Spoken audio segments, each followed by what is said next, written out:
Assalamualaikum warahmatullahi wabarakatuh. Perkenalkan, nama saya Zeki Fadli. Di sini saya adalah perwakilan dari kelompok KKWU.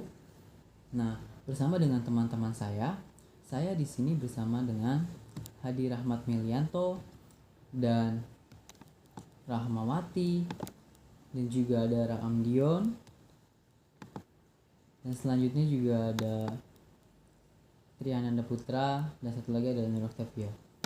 Nah, di sini kami akan sedikit memaparkan tentang suatu kasus ataupun suatu permasalahan yang telah kami pilih dan telah kami jadikan itu sebagai identifikasi kami. Nah, untuk yang selanjutnya, yang pertama itu adalah bagian kekerasan orang tua kepada anak di masa pandemi.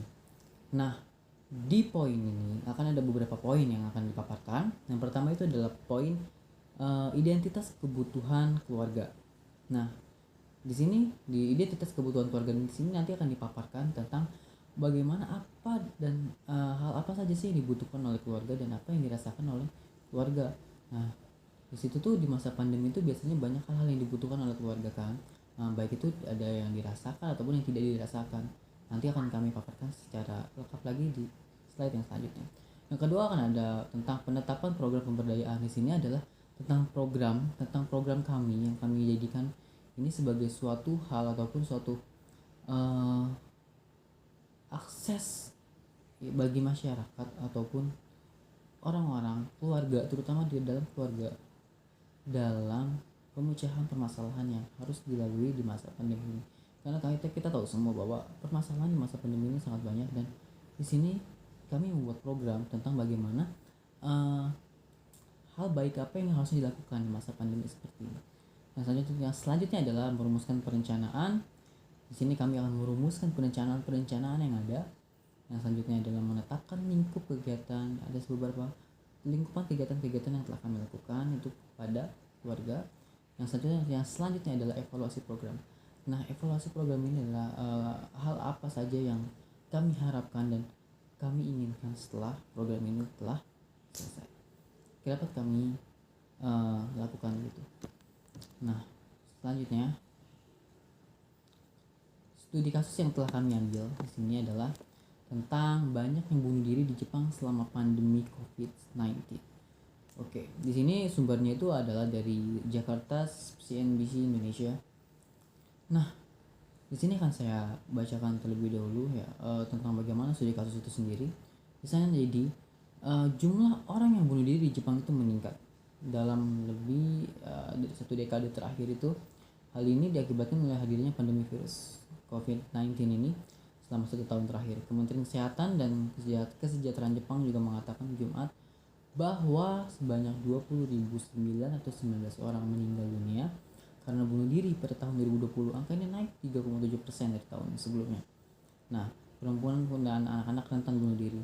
Pakar kesehatan mental sendiri memperingatkan bahwa bunuh diri dapat meningkat selama pandemi ini, didorong dari berbagai faktor terutama kesulitan ekonomi, stres, dan pelecehan keluarga.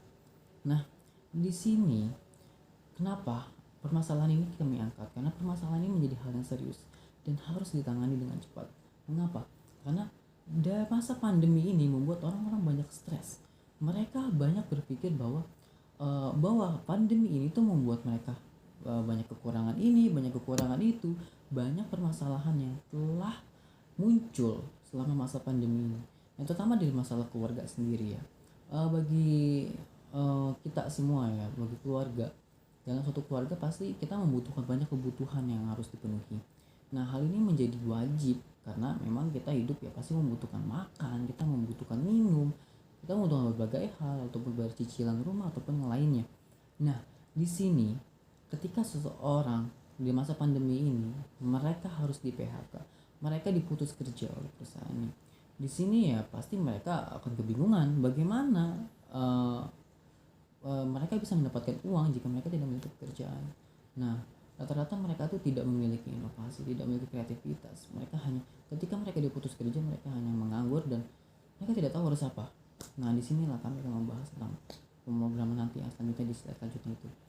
Maka dari studi kasus ini yang telah kami ambil bahwa studi kasus yang telah kami lakukan ini adalah hal yang sangat sangat sangat sangat rentan terjadi, dan kami ingin ada perubahan yang setidaknya menekan laju dari apa yang telah ada terjadi di sini.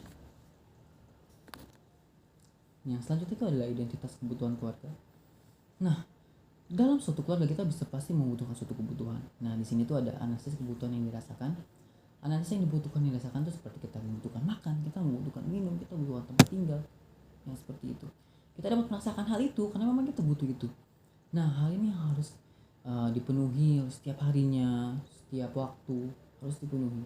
Maka kenapa permasalahan akan terjadi ketika seorang di PHK tidak memiliki pekerjaan, maka suatu kebutuhan pun akan tidak terpenuhi karena mereka tidak punya uang, mereka tidak punya hal yang untuk dibeli gitu. Ini adalah analisa kebutuhan yang tidak dirasakan. Nah, yang tidak dirasakan itu seperti kasih sayang, harmonisasi, itu tidak dapat terlalu dirasakan, tapi itu sangat penting dalam keluarga. Mengapa? Dalam suatu komunikasi sendiri, misalkan suatu komunikasi itu sangat penting dibutuhkan, sangat penting bagi keluarga, karena ketika dalam suatu masalah, suatu keluarga pasti harus bisa berbicara secara baik, secara satu-satu dengan keluarganya, dapat menyelesaikan masalahnya sendiri dengan keluarganya di dalam keluarga itu tanpa melibatkan banyak orang ataupun melakukan hal yang tidak diinginkan. Yang selanjutnya itu adalah cara memenuhi kebutuhannya.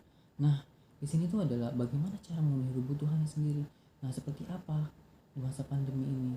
Nah, kita tuh butuh hal-hal seperti itu. Yang selanjutnya adalah keempat adalah cara membangkitkan kebutuhan. Bagaimana ketika kita memiliki kebutuhan, kita dapat membangkitkan kebutuhan itu menjadi hal yang lebih dapat kita rasakan kembali. Yang selanjutnya adalah bahan penetapan program pemberdayaan. Nah, bahan penetapan program ini adalah apa saja yang dibutuhkan dalam penetapan program, apa saja yang harus kita butuhkan dalam pemberdayaan ini, karena permasalahan COVID-19 dan masalah stres, masalah keluarga yang muncul itu kita butuhkan dalam penetapan di sini. Jadi bahan-bahan yang kita butuhkan dalam penetapan untuk melaksanakan pemrograman pemberdayaan dalam menangani permasalahan-permasalahan di masa COVID-19 ini.